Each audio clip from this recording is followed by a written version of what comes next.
Y'all, Fuzion here, back with another reaction video. We're going to be reacting to some more First Take. First of all, I want to say thank you guys for subscribing. We grew quite a bit since the last time you guys have heard my voice. I've been putting out a little bit of gameplays here and there, but more so, we're getting back into some more of what the channel's really about. Just like creating conversations and talking about conversations about sports, music, and basketball. Well,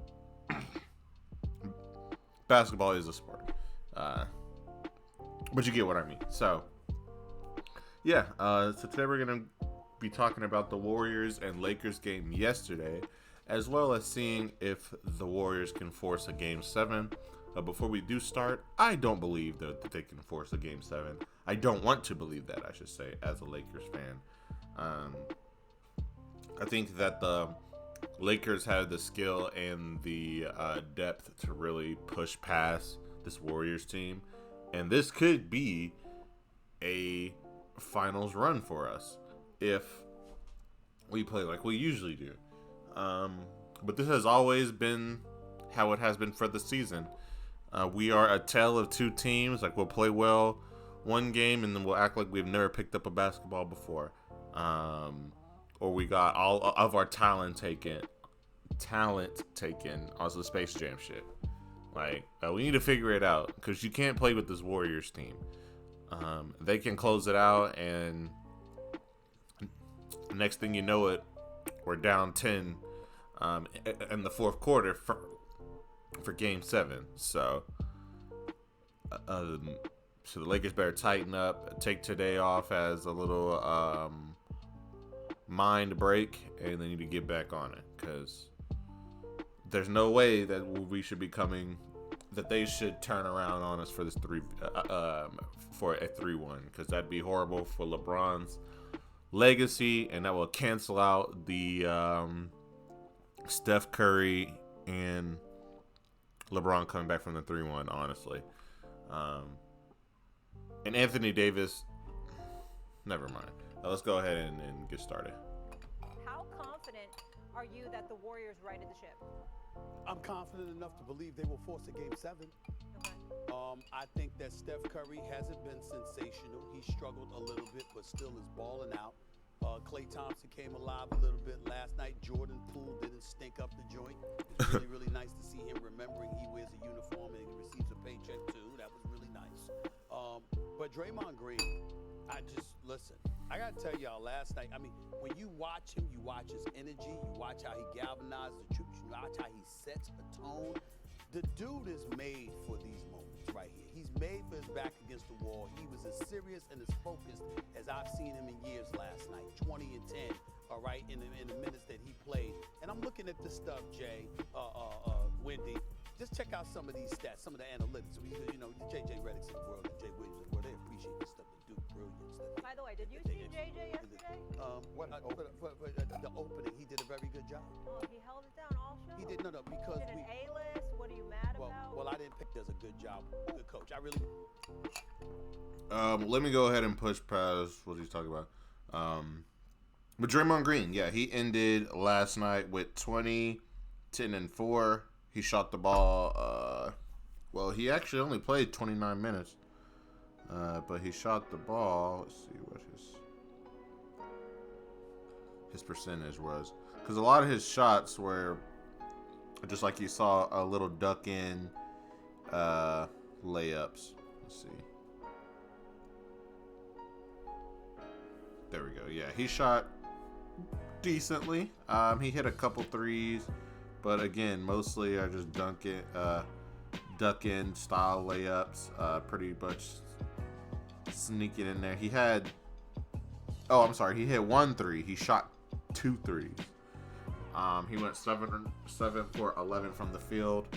I've always felt like Draymond had that ability to hit little floaters here and there.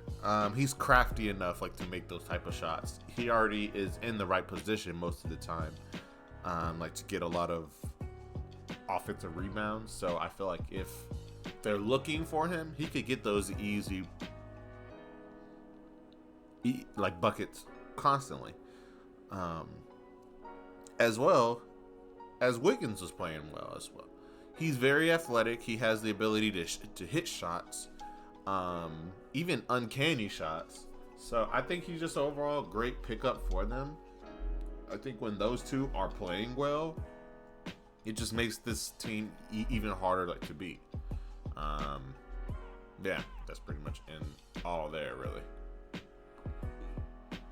Is doing his thing right now. If he continues to play that way, and you got cats that are going to hit shots, and Steve Kerr remembers that you started Gary Payton II for a reason. Energy and defense. Energy and defense.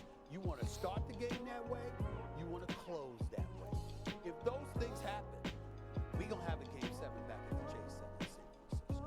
That's how I view it. So I'm going to say that the Warriors righted the ship.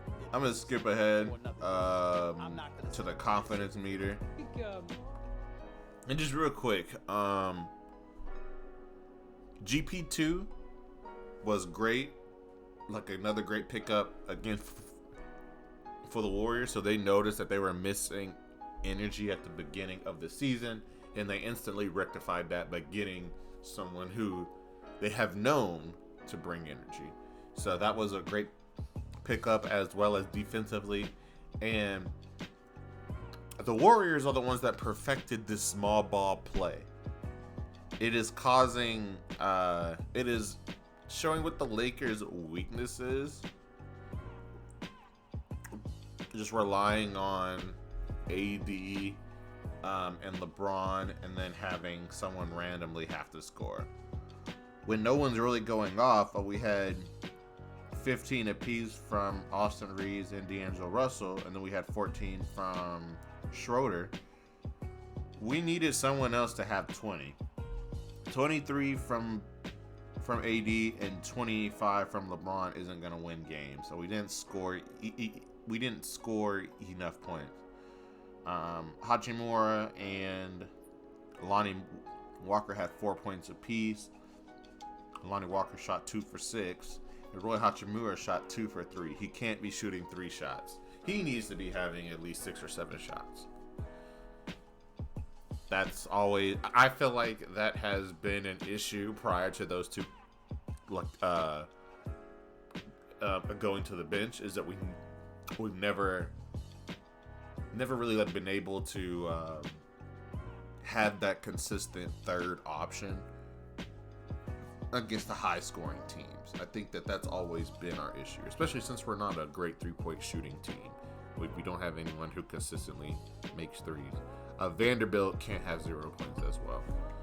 We just can't let that happen. And I've said this since we've gotten Vanderbilt. We will win more games, and he will do his job if he has 7 points and 7 rebounds, 7 or 6 rebounds. 2 of those have to be offensive boards. And as long as he locks in on defense and does those things, he did his job. And most of the time when those are achieved or close to that happening, we win the game. We just win the game.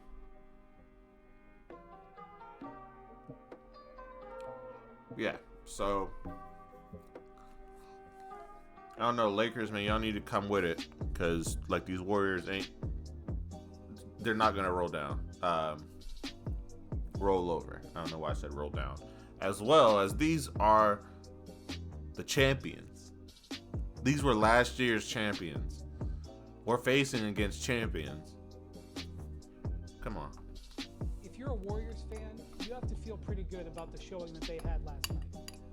And one of the things that we've seen in this series, Darvin Ham and his coaching staff, and I assume the Lakers players, they were sitting there on that Sunday afternoon 2 weeks ago when Steph put up 50. And I can just see them sitting there going, look, we may lose this series, but we are not going to lose because that dude kills us with that kind of game. And so they have sold out throughout this entire series with different strategies, different personnel packages. They have been like, look, we are not letting Steph Curry kill us. And so that's put so much pressure on his teammates. And Steph is, has been great at doing it. He's been a great facilitator and scorer. And last night I thought he really looked to get to the basket, really generated a lot of baskets. I think they had 25 baskets in the paint last night, and Steph had more than a handful getting in there doing it. And so when you have Andrew Wiggins scoring 25 points, when you have Draymond Green putting up 20, I mean, Draymond Green putting up 20, that might as well be 30 for another player. And you have the possibility of Klay, because right now, Klay has not shot the ball well for the last 3 games, but you know that in Game 2 he made 8 threes. You know that the possibility of Game 6 Klay is sitting there. He has a whole bunch of great road showings in the playoffs on his resume, including Game 5 in Sacramento in the last round. It was Steph in Game 7, but Klay was great in Game 5. I saw one thing that Steve Kerr said, that he will live with Klay Thompson and Steph Curry taking bad shots sometimes. That is true to a certain extent. Klay Thompson has been taking a lot more bad shots as of recent. And I think eventually he's going to have to, slow down on that, or they're going to lose even more of these games. Because he hasn't been the same. He really hasn't. And I think the Warriors need to get to the paint more. Draymond Green and Steph did get to the paint a little bit more last game, but every single game, like, you see the free throw numbers, and it's a huge margin. Like, the Warriors have always been a three-point shooting team. And because of that, when they're not hitting, it's going to look like that they had no free throws. But they don't get to the basket, and they don't drive, and they don't try to create the contact. That's why they don't ever have high free throw numbers. And that's why it always looks like the refs are, unfairly calling games. But I just wanted to point that out because I've been seeing that a lot lately. But that's pretty much everything. I don't really want to talk about the Knicks that much. And Julius Randle, he's just a big baby. I don't know what his problem is. He rather have DeAndre Ayton. That's everything, guys. Like, comment, subscribe, and I'll see y'all next video. Peace.